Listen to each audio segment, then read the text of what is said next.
Hello guys welcome back to my YouTube channel after so long time र मैले करिब 1 वर्षपछि जति चाहिँ मैले आफ्नो नयाँ भ्लग अपलोड गरेको छु र म तपाईँहरूलाई भन्छु किन मैले बिचमा भ्लग क्विट गरेँ भनेर र अझ चाहिँ म त्रिभुवन इन्टरनेसनल एयरपोर्टमा जाँदैछु कसैलाई लिनु होइन है गाइज म आफै जाँदैछु so today I'm going to Taplejung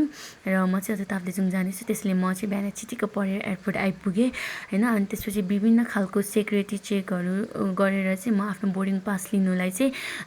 एयरलाइन्सको काउन्टरमा आएँ र त्यहाँदेखि चाहिँ म आफ्नो फ्लाइटलाई वेट गर्दै थिएँ वेटिङ प्लेसमा हजुर सबैलाई थाहा नै होला यो झरी पर्ने सिजनमा चाहिँ प्रायः जस्तो प्लेनहरू डिले हुन्छ र same thing happen with us due to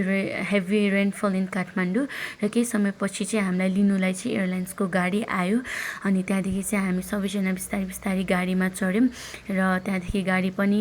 plain भएको तर्फ लाग्न थाल्यो अनि त्यहाँबाट केही समयपछि चाहिँ हामी प्लेन भएको ठाउँमा पुग्यौँ र बिस्तारै बिस्तारै र त्यहाँदेखि चाहिँ हामी प्लेनभित्र छिर्नुलाई चाहिँ लाइनमा बसिरहेको थियौँ र मैले चाहिँ लाइक नयाँ साथी पनि बनाएको थिएँ वेट गर्दा गर्दै अनि त्यसपछि ऊ पनि भद्रपुर जानु लागेको रहेछ त्यसैले अनि म चाहिँ ठ्याक्कै प्लेनभित्र छिरेपछि चाहिँ I was on window seat I was very excited अनि त्यसपछि मैले ठ्याक्कै मेरो सिटको छेउमा फेरि अर्को एकजना नयाँ साथी बनाएँ होइन अनि हाई गर्नु त भन्दाखेरि उहाँले पनि हाई गर्दै थियो अनि त्यसपछि त्यहाँबाट बिस्तारै बिस्तारै चाहिँ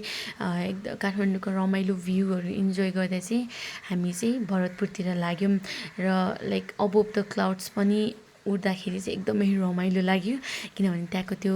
हुन्छ नि सिनेरियो ओ माई गड अनि त्यसपछि मलाई चाहिँ सबैभन्दा मन परेको चाहिँ यो एयरलाइन्सको सानो बोतल थियो क्या क्युट टाइपको पछि मैले यो घर पनि ल्याएँ होइन अनि त्यसपछि म्यागजिन्सहरू पढ्दै केही समयपछि चाहिँ म चाहिँ भद्रपुर एयरपोर्टमा चाहिँ ल्यान्ड भएँ र त्यहाँको वेदर चाहिँ एकदमै पानी पर्दै रहेछ बाहिर चाहिँ अनि तर जतिसुकै जाडो जतिसुकै पानी परे पनि लाइक हावा चाहिँ तातो नै थियो क्या अनि मलाई चाहिँ लिन आउँदै हुन्थ्यो त्यसैले चाहिँ म ठ्याक्कै एयरपोर्टको बाहिर निस्केर वेटिङ प्लेसमा बसेँ वेट गरिरहेको थिएँ मैले चाहिँ अनि त्यसपछि केही समय वेट गरिसकेपछि मलाई चाहिँ मेरो दिदीले लिन आउनुभयो किनभने चाहिँ आज हामी चाहिँ ताप्लेजुङ पुग्ने गरी जाँदै थियौँ त सो अनि गाडी रिजर्भमा जाँदै थियौँ त्यसैले चाहिँ उहाँ लिन आउनुभएको थियो मलाई अनि सो गाडीमा बसिसकेर चाहिँ म चाहिँ अनि लास्टै भोक लागेको भएर चाहिँ मैले चाहिँ काठमाडौँबाट ल्याएको कुकिज अनि त्यसपछि त्यहाँबाट बदाम बिस्किट होइन अनि र त्यहाँदेखि चिप्सहरू यताउता जङ्क फुडहरू खाँदै तराईको रमाइलो भ्यू हेर्दै चाहिँ अघि बढ्यौँ र त्यति मात्रै नभएर चाहिँ लाइक तराई चाहिँ एकदमै रमाइलो क्या अनि त्यहाँदेखि चाहिँ बिस्तारै बिस्तारै वृद्ध मोडहरू पुग्दै पुग्दै गयौँ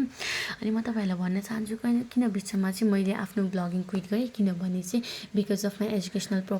पर्पोज अनि अब पढ्नु पऱ्यो नि त अनि त्यसपछि अब ब्लगभन्दा अगाडि त अब आफ्नो करियर आउँछ एजुकेसन आउँछ नि त त्यसले चाहिँ यो वर्ष 1 वर्ष जति चाहिँ मलाई चाहिँ म नयाँ फ्याकल्टीमा गएको भएर चाहिँ मलाई चाहिँ हल्का गाह्रो भएको थियो एडजस्ट हुन त्यसले चाहिँ मैले ब्लगिङ क्विट गरेँ तर मलाई लास्टै इन्ट्रेस्टेड हो नि है गाइज ब्लगिङमा चाहिँ होइन अहिले चाहिँ मैले भोइस ओभर गर्दैछु र अर्को पालिदेखि चाहिँ म आफै बोलेरै गर्छु होइन त्यसै बिस्तारै बिस्तारै चाहिँ हामी माथि उकालो चढ्यौँ अनि चेक पोस्टहरूमा पेपरहरू यताउता मिलाएर चाहिँ हामी इलामतिर लाग्यौँ र म चाहिँ एकदम एक्साइटेड थिएँ इलाम जानुलाई किनभने I was going to Ilam after I think 2 or 3 years एकचोटि पनि गएको थिएँ तर एकदम 2-3 वर्ष अगाडि सो इलामको भ्यू एकदमै रमाइलो थियो होइन अनि त्यसपछि त्यहाँ स्पेसली कन्याम बजार होइन ओ माई गड यस्तो रमाइलो कि त्यहाँ त मौसम पनि एकदमै क्लियर थियो होइन अनि त्यसपछि मान्छेहरू कति धेरैजना थियो अनि त्यहाँबाट त्यति मात्रै नभएर अहिले चाहिँ स्पेसली चिया टिप्ने सिजन रहेछ क्या त्यसैले चिया धमाधम टिप्दै अनि त्यसपछि गाडीमा हाल्दै लगिराख्नु भएको थियो र त्यसरी नै हामी बिस्तारै बिस्तारै फिकल बजार आइपुग्यौँ र फिकल बजारको त कुरै नगरौँ यस्तो राम्रो यस्तो रमाइलो ठाउँ के अनि त्यसपछि त्यहाँबाट त्योभन्दा अघि बढ्यौँ अनि बाटोभरि लाइक टी गार्डन क्या यो स्पेसली मलाई यो इलामतिरको ताप्लेजुङहरूको बारेमा मनपर्ने नै त्यो टी गार्डनहरू हो अनि बिस्तारै बिस्तारै हामी 5 तिर पुग्यौँ र त्यता चाहिँ मौसम एकदमै हल्का बिग्रेको थियो माथितिर चाहिँ बिग्रेको तर जब हामी ओह्रालो झऱ्यौँ नि तब चाहिँ मौसम एकदमै राम्रो थियो र एउटा खोलाको छेउमा चाहिँ सानो रेस्टुरेन्ट रहेछ र त्यहाँ चाहिँ हामी रोकेर खाना खायौँ as you can see the bridge also they. अनि त्यसपछि त्यहाँबाट फेरि खाना खाएर हामी उकालो लाग्न थाल्यौँ। र यहाँको मौसमको बारेमा एउटा कुरा भन्यो भने चाहिँ होइन, ओह्रालोतिर चाहिँ एकदमै गर्मी हुने, हावा पनि एकदमै गर्मी हल्का तातो खालको होइन। अनि तर जति उकालो जाँदै गयो त्यति चिसो हुँदै जाने, त्यति हुस्सु लाग्ने होइन, त्यति पानी पर्ने त्यस्तो खालको रहेछ। As you can see in the view होइन, यस्तो दामी थियो भ्यू चाहिँ होइन। बट अहिले काठमाडौँमा बसेर एडिट गर्दाखेरि चाहिँ त्यहाँको चिसो हावाको याद आइरहेछ। अनि चाहिँ जतिवटा जिल्ला पास गरेँ होइन, तरै त्यतिवटै वा त्यति ठाउँमै चाहिँ त्यो के भन्छ पेपरहरू काट्नुपर्ने रहेछ, चेकिङहरू गर्नुपर्ने रहेछ। सो बिस्तारै बिस्तारै हामी 5 थर जिल्ला पुगेको थियौँ। अनि त्यहाँको नि 5 थर एकदमै रमाइलो थियो। र तपाईँहरूले त देखेको थियो चाहिँ 5 थरको मेन बजार हो है यो। अहिले चाहिँ हामी 5 थरको मेन बजारमा